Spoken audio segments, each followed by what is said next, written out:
guys, ang napakagandang morning po ngayong araw at kung isa ka sa mga mahihilig kumain ng langka ay siguradong malulungkot kayo sa araw na ito.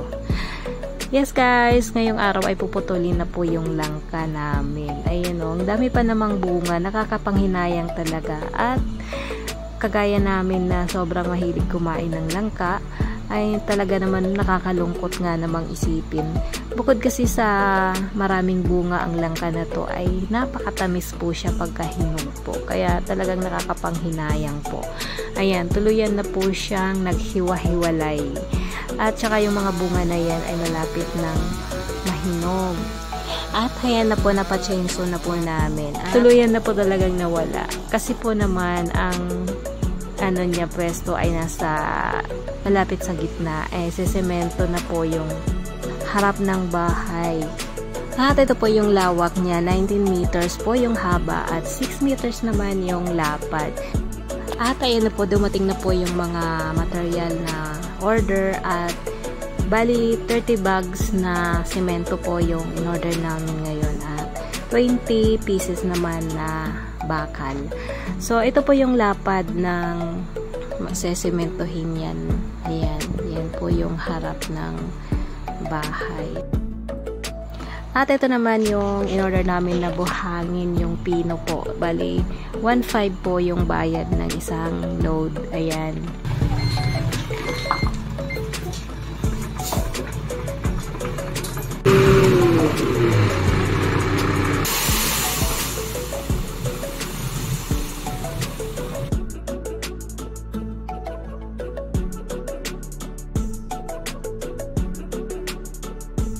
At ito naman po sa semento natin ay nagkakahalaga po ng 230 po yung isang bag.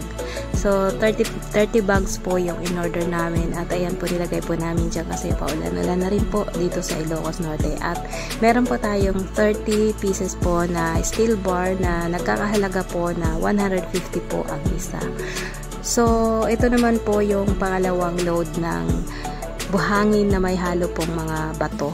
Ayan po.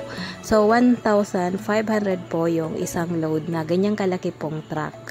So, yan po yung mga price natin dito sa mga material natin dito sa Ilocos Norte. Ewan ko lang po sa ibang mga lugar kung magkaparehas po. So, ito na po yung nangyari nung tanghali na kapag umpisa na po silang magsemento. Ayan. Bali po yung mga gumagawa dito ay 6 po sila. Hindi po magkapare-parehas yung kanilang sweldo. Meron po yung nasa 550. Meron naman po yung nasa 780 po ang isa po. So, ayan po, mabilis naman po silang kumilos. Kaya, ngayon po ay ginagawa nila, nakapaglagay na po sila ng mga bakal dyan at yan po, naumpisahan na rin po nilang makapagsemento. So, sa araw na ito po yung mga nagawa nila. Nakapaglagay po sila ng mga buhangin, ng bakal at nakapagsemento po sila na medyo 1/4 po dito sa laki po na gagawin nila. At sakto naman pagkaalis nila may pumasok naman na aso ng kapitbahay at ayan, marami po siyang bakat dyan. At ito naman yung sumunod na araw, kompleto pa rin sila at ito na nga nag-uumpisa na rin sila sa kanilang mga gagawin. At ito yung kagandahan sa kanila dahil meron silang mga gamit. Ayan, sa pagpuputol po ng mga steel bar, madali lang po kasi meron silang ginagamit na machine. Kaya madali lang po nila nagagawa ang kanilang mga dapat gawin kasi hindi na mano-mano. Ayan po.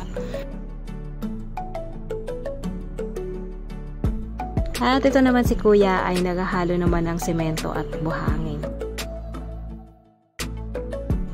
At sila naman dito, bali 3 sila rito. Isa yung nagpapala sa buhangin at 2 naman yung maghahakot po. So busy na po ang bawat isa.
dahil inulan tayo ng biyaya, ayan, dumating naman ngayong araw na ito yung 2 box na balikbayan box galing Dubai. Ayan po. At nung sumunod na araw naman po ay nagpa-additional po tayo uli ng mga material. Ayan po, bali po 20 bags po na semento uli yung pinadeliver at isang load na buhangin po. Kasi po kinulang po tayo. Madugo talaga yung pagpapagawa, no? Kasi minsan yung budget natin dyan ay hindi yun yung nangyayari. Kasi habang patagal ng patagal at palapit ng palapit matapos na yung pinapagawa, lalo naman nadadagdagan pa yung magagastos.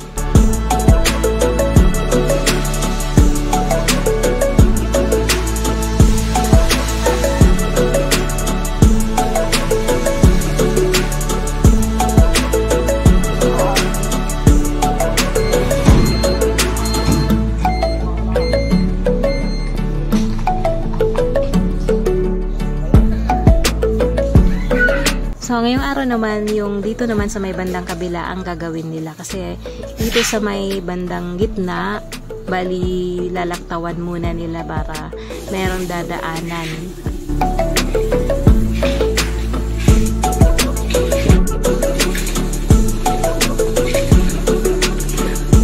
So, ito naman po yung pang-anim na araw. Kala nga namin matatapos nila ngayon pero hindi nga nangyari kasi nga sobrang lakas po ng ulan kanina kaya huminto po sila at hindi naman po pwedeng itiretso na lang nila kung uulan kasi nga naman baka maitangay lang ng tubig yung simento. So, sayang. So, ito nga po, binibilisan na po nila kasi medyo dumidilim na naman po yung langit.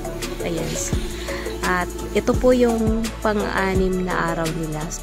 At akala nga namin ay matatapos nga nila ngayon kasi nga konting-konti na lang po sana yung gagawin nila kaso nga po hindi na napigilan yung pag-ulan. Kasi kanina nahinto na po sila tapos nung tinuloy nila naman ayan, umulan na naman po at ayan, unti-unti pong lumalakas na po yung patak ng ulan. Kaya ang ginawa po nila ay naglagay na lang po sila dyan ng tulda na semento kasi nga pag hindi nilagyan pa lalong masira po yung semento. Ayan, yan na lang pong part na yan po yung walang semento. Napaka konti na lang po sana.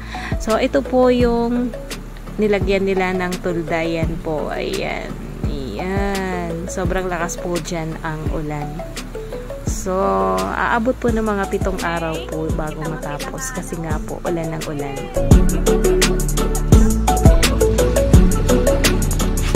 At ayan na po yung kabuuan ng kanilang ginawa. Ayan. Naging patag na po at tsaka lalo po siyang lumuwang tingnan. Ayan. At ito naman yung aking pamangkin na pinaghandaan sa kanyang tatakbuhan. Ayan, dumating na po sila galing Dubai. Ayan po. Kaya po ito talagang binilisan na masemento po dahil alam niyo naman po yung bata, takbo ng takbo at saka para maiwasan na madapa. Ayan, na semento na rin po yung kanyang tatakbuhan. At siya na po ang aking pamangkin. Tumakbo na nga! Ayan po, miss na miss po namin ang isa't isa kasi 1 year po kami na hindi nagkita simula po nung uwi ako ng Pilipinas. So hanggang dito na lamang guys and thank you for watching. Bye bye!